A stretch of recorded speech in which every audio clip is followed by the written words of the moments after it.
This is a small antique pine wardrobe. This one dates from about 1900, and as you can see it just has the single door. Now, like most of our wardrobes, this one does totally dismantle for delivery, so no problems going upstairs. And this one's got bracket feet.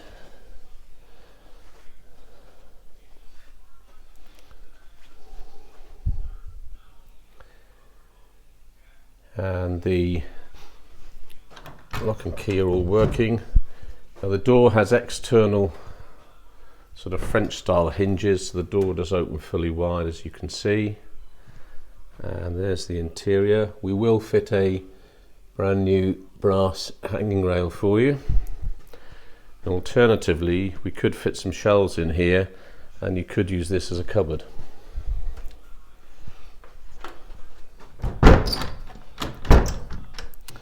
The code for this one is K8602D. The price on the bare wood is £620, or if you like it wax polished, it's £697.